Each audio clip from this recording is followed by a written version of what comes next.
తెలంగాణ ప్రజలందరికీ కూడా నమస్కారాలు. గత కొన్ని రోజులుగా కాంగ్రెస్ పార్టీ నుండి అనేకమైనటువంటి విమర్శలు భారత్ జాగృతి సంస్థ మీద నా మీద వ్యక్తిగతంగా చేస్తున్నటువంటి సందర్భంలో మరి నిన్న ఇంద్రవెల్లిలో ఒక పెద్ద భారీ బహిరంగ సభలో రాష్ట్ర గౌరవ ముఖ్యమంత్రి వర్యులు యనుమల రేవంత్ రెడ్డి గారు చేసినటువంటి విమర్శ నేపథ్యంలో ప్రజలకు నా వైపుగా నా వంతుగా నేను చెప్పాల్సిన 2 మాటలు చెప్పడానికి ఇవాళ పత్రికా మిత్రుల సమావేశం ఏర్పాటు చేయడం జరిగింది. ఈ సమావేశానికి హాజరైనటువంటి పాత్రికేయ మిత్రులందరికీ కూడా ధన్యవాదాలు తెలియజేస్తా ఉన్నాం. నిన్న ఇంద్రవెల్లిలో పెట్టినటువంటి భారీ బహిరంగ సభలో పెద్ద ఎత్తున ఏర్పాట్లు చేశారు. వేలాదిగా కుర్చీలు వేశారు, పెద్ద పెద్ద స్టేజీలు వేశారు, లైట్లు పెట్టిండ్రు. వీటన్నిటికీ పొద్దున పూటనేమో ప్రభుత్వ పరంగా కార్యక్రమాలు చేసుకున్నారు. సాయంత్రం పూట అదే ప్రాంగణంలో కాంగ్రెస్ పార్టీ యొక్క సభను ఏర్పాటు చేయడం జరిగింది. ఇవాళ గౌరవ ముఖ్యమంత్రి రేవంత్ రెడ్డి గారిని మేము సూటిగా ప్రశ్నిస్తూ ఉన్నాం. మరి పార్టీ సభకు ప్రభుత్వం యొక్క నిధుల్ని మీరు ఎందుకు వాడుతూ ఉన్నారో తెలంగాణ ప్రజలకు దయచేసి తెలియజేయవలసిందిగా మేము కోరుతా ఉన్నాం. పార్టీ సభ పెట్టుకోవడానికి వేరే ప్రాంగణం చూసుకుని ఉండొచ్చు, వేరే చోట చూసుకుని ఉండొచ్చు. మీరు అధికారికంగా ప్రభుత్వం యొక్క హెలికాప్టర్ వేసుకొని పోయి ఇంద్రవెల్లిలో సభ పెట్టి దాన్నే పార్టీ మీటింగ్గా కన్వర్ట్ చేసుకోవడం ఇదేం న్యాయమో ఒకసారి తెలంగాణ ప్రజలకు మీరు తెలియజేయాలి. అదేవిధంగా మొత్తం నిన్న మీటింగ్కి పెట్టిన ఖర్చు ఎంత, దాంట్లో కాంగ్రెస్ పార్టీ మరేమన్నా వేదిక వాడుకున్నందుకు, కుర్చీలు వాడుకున్నందుకు, లైట్లు వాడుకున్నందుకు ప్రభుత్వానికి ఏమన్నా ఫీజు కట్టించారో కూడా ముఖ్యమంత్రి గారు తెలియజేయవలసిందిగా ఈ సందర్భంగా నేను కోరుతా ఉన్నాను. అదేవిధంగా ఇంద్రవెల్లిలో నిన్న గౌరవ ముఖ్యమంత్రి గారు రేవంత్ రెడ్డి గారు నేను కాంగ్రెస్ పార్టీ చేసిన తప్పిదాలకు క్షమాపణ చెప్తా ఉన్నాను, తెలంగాణ బిడ్డలను కాంగ్రెస్ పార్టీ పొట్టన పెట్టుకుంది, ఆ కుటుంబాలన్నిటి కూడా క్షమాపణ చెప్తా ఉన్నారని కోరినారు. మంచిదే, మంచి పరిణామం. ఇప్పటికన్నా తప్పులు తెలుసుకుంటా ఉన్నారు కాంగ్రెస్ పార్టీ వాళ్ళు. మరి అదే రీతిన మలిదశ తెలంగాణ ఉద్యమంలో బలైపోయినటువంటి అమరవీరులందరికీ కూడా ముఖ్యమంత్రి గారు క్షమాపణ చెప్పాలని ఈ సందర్భంగా నేను డిమాండ్ చేస్తా ఉన్నాను. మీరు నెక్స్ట్ కార్యక్రమం తీసుకున్నప్పుడు తెలంగాణ రాష్ట్రానికి సంబంధించి ఏ కార్యక్రమం తీసుకున్నా అమరవీరులకు క్షమాపణ చెప్పడంతో మొదలు పెట్టాలని చెప్పి నేను డిమాండ్ చేస్తూ ఉన్నాను. అదేవిధంగా నిన్న గౌరవ ముఖ్యమంత్రి గారు అనేకమైనటువంటి విమర్శలు మాట్లాడుతూ ఒక మాట అన్నారు.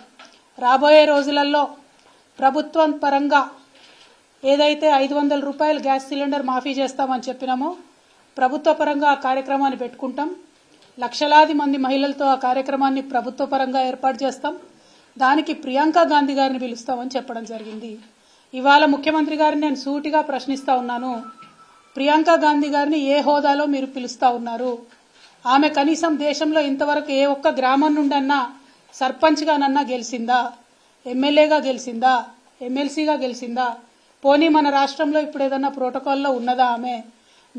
మీ పార్టీకి సంబంధించినటువంటి ముఖ్య నాయకురాలైతే మీ ఇంటికి పిలుచుకోండి, మీ మన్మడికి ఆశీర్వాదం ఇప్పించుకోండి. తెలంగాణకు వచ్చిన ఆడబిడ్డ కాబట్టి చీర సారా పెట్టి సాధారణంగా సాగనంపండి. కానీ ప్రభుత్వ కార్యక్రమాలకు ప్రియాంక గాంధీ గారిని పిలుస్తామంటే తప్పకుండా నల్ల బుగ్గలు ఎగిరేసి ఆ రోజు ప్రొటెస్ట్ చేస్తామని ఈ సందర్భంగా మేము ముఖ్యమంత్రి గారికి హెచ్చరిక చేస్తూ ఉన్నాం. ప్రభుత్వ కార్యక్రమాలను, పార్టీ కార్యక్రమాలను కలిపి వాడుకోవడం, ప్రజలను మభ్యపెట్టడం ఇది చాలా తప్పు. ఆ విధంగా చేసినట్టయితే తెలంగాణ ప్రజాధనాన్ని మీ పార్టీ ప్రయోజనాల కోసం దుర్వినియోగం చేసినట్టయితే, ప్రియాంక గాంధీ గారిని ఆ కార్యక్రమానికి పిలిచినట్టయితే తప్పకుండా మేము ప్రొటెస్ట్ తెలియజేస్తామని ఈ సందర్భంగా తెలియజేస్తా ఉన్నాం. అదేవిధంగా ఇవాళ కాంగ్రెస్ పార్టీ ఇక్కడ పొలిటికల్ క్రైసిస్ ఉన్న వాళ్ళంతా తెలంగాణలో వచ్చి వాలిపోవడం, ఇక్కడ నుంచి తెలంగాణ ప్రజాధనాన్ని దుర్వినియోగం చేస్తూ ఇక్కడ మన మంత్రులు, మన తెలంగాణ మంత్రులు, తెలంగాణ ప్రజల ఓట్లతో ఎన్నికైన మంత్రులు వెళ్లి ఆ ఎమ్మెల్యేలందరినీ ఎస్కాట్లు పెట్టి రిసార్ట్లలోకి తీసుకెళ్లడం, మరి ఇదంతా ప్రజాధనాన్ని దుర్వినియోగం చేయడం కాదా?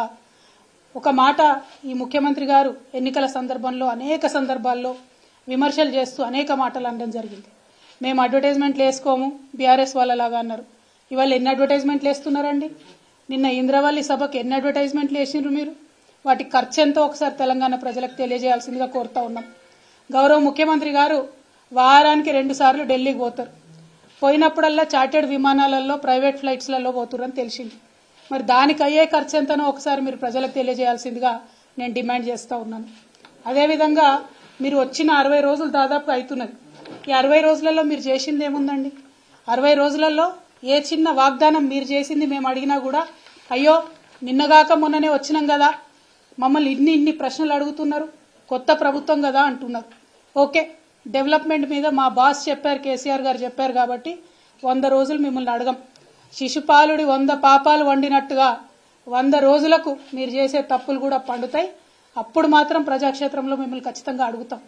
కానీ ఈ 60 రోజులలోనే మీ యొక్క పొలిటికల్ వైఖరి ఏంటి, రాజకీయ పరంగా మీరు తీసుకుంటున్నటువంటి నిర్ణయాలు ఎట్లున్నాయి, తెలంగాణ ప్రజలకు ఎప్పటికప్పుడు చెప్పాల్సినటువంటి బాధ్యత ప్రతిపక్షంగా మా మీద ఉంది. కాబట్టి ఖచ్చితంగా కొన్ని అంశాలను ఇవాళ ప్రజల ముందు చెప్పదలుచుకున్నాం.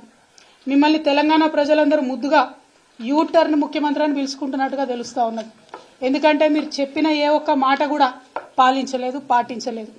ప్రజా దర్బార్